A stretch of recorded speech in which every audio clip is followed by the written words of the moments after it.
আজি আমি এই ভিডিঅ'টোত কুলম্বছ ল'ৰ ফেক্টৰ ফৰ্মৰ বিষয়ে ডিসকাস কৰিম ওকে আমি আগৰ ভিডিঅ'টোত কুলম্বছ ল কি হয় এই বিষয়ে ডিসকাস কৰিছো সো চাৰ্জ দুটা আছে এটা চাৰ্জ এটো এটা চাৰ্জ এটো এটো কলো আমি q1 চাৰ্জ এটো কলো আমি q2 চাৰ্জ ওকে আৰু এই চাৰ্জৰ মাজৰ ডিসটেন্সটো কিমান হ'ব এটো r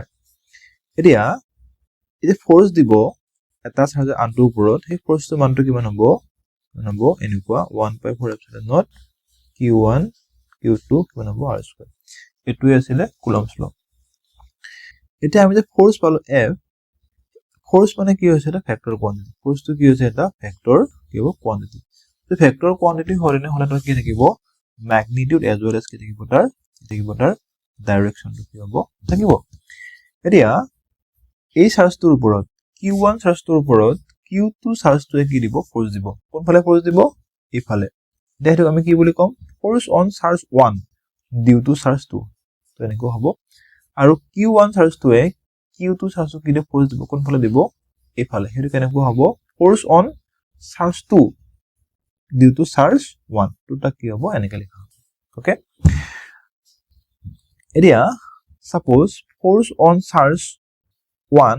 ডিউ টু চাৰ্জ 2 তো যদি আমি এনেকৈ লিখো কি হ'ব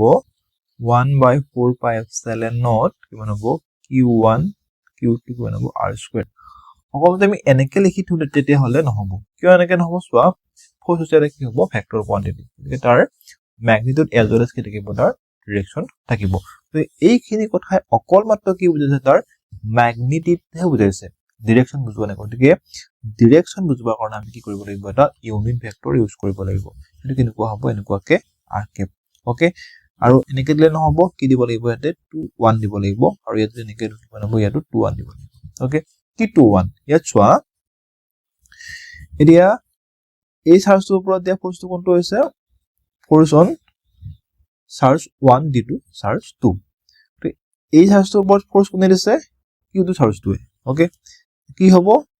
তো ডিসটেন্সটো কি হ'ব এনেকুৱা হ'ব গতিকে এটো হৈছে ফাইনাল এটো হৈছে ইনিশিয়াল গতিকে ফাইনাল হে ডিসটেন্সটো বুজাবৰ কাৰণে ফাইনাল মাইনাস কি হ'ব ইনিশিয়াল ওকে ঠিক তেনেকুৱাকে এই চাৰ্জটো কাক এই চাৰ্জটো কি দিছে ফোর্স দিছে কোনফালে হ'ব তেতিয়া হলে এই ফালে হ'ব নহয়নে গতিকে চোৱা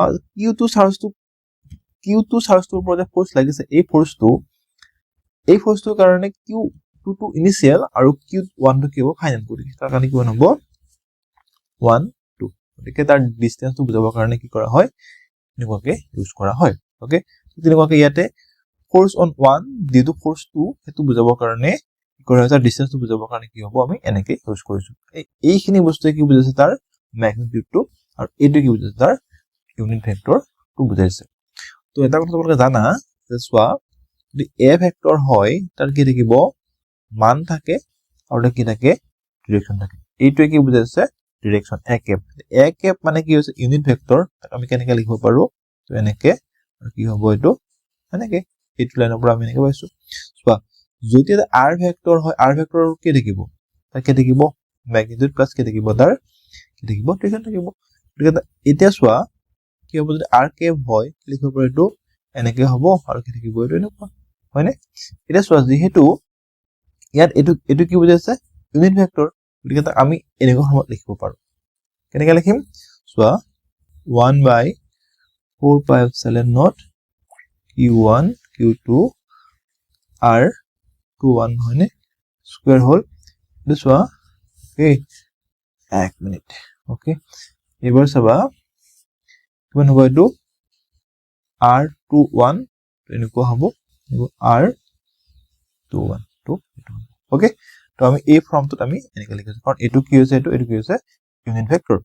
গতিকে সোৱা আমি ইয়াক কেনেকৈ লিখিব পাৰিম এতিয়া 4 pi epsilon naught q1 q2 r21 এই টপস লগ কৰিলে কিমান হ'ব এটো কিউব হৈ যাব আৰু কিমান হ'ব 21 ওকে তো এইটোৱে হৈছে কি হ'ব ভেক্টৰ ফৰ্ম ওকে এইটোৱে হৈছে vector form okay force charge 1 ৰ ওপৰত লগা ফোৰ্সটো হৈছে এটো কোনে চাৰ্জ ভেক্টৰ চাৰ্জ 1 ৰ ওপৰত কোনে ফোৰ্স দিছে চাৰ্জ 2 টোৱে গতিকে কেনেকৈ লিখা হৈছে force on charge 1 due to charge 2 এনেকৈ লিখা হৈছে হয়নে গতিকে এইখিনি কি গতিকে এই দুটাৰ কি হৈছে এটা ভেক্টৰ গ্ৰুপ বা ভেক্টৰ কি বুলি কোৱা হ'ব ফ্ৰম পৰীক্ষাত বাৰে বাৰে আহে বহুত বাৰ আহিছে নহয়নে তো এইবাৰ যদি এনেকুৱা হয় নেক্সট যদি চাও আমি course on charge 2 Dilu charge 1 হেতু আমি কেনেকৈ লিখিম লিখিবলৈ কেনেকুৱা হ'ব 1/4 কোন হ'ব q1 q2 r ইয়াত 2 1 আছে ইয়াত আমি কি হলে 1 2 দিম কোন হ'ব স্কয়াৰ r 1 2 কোন হ'ব এনেকুৱা ওকে তো এটো বস্তুক আমি একদম সিম্পল কেনেকৈ লিখিব পাৰিম এতিয়া q1 q2 r 1 2 ইয়াত কিউব দি কোন হ'ব 1 2 এটো কোন হ'ব এটো কি হ'ব এটো এনেকুৱা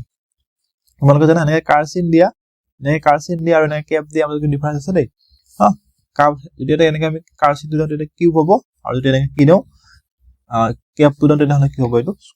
স্কয়াৰ থাকিব ওকে গতিকে আমি এই দুটা বস্তু আমি কি লিখিব পাৰো এনেকৈ লিখিব পাৰো ওকে তোমালোকে নিশ্চয় বুজিছা এটো পৰীক্ষাৰ কাৰণে বহুত বেছি ইম্পৰ্টেন্ট হয়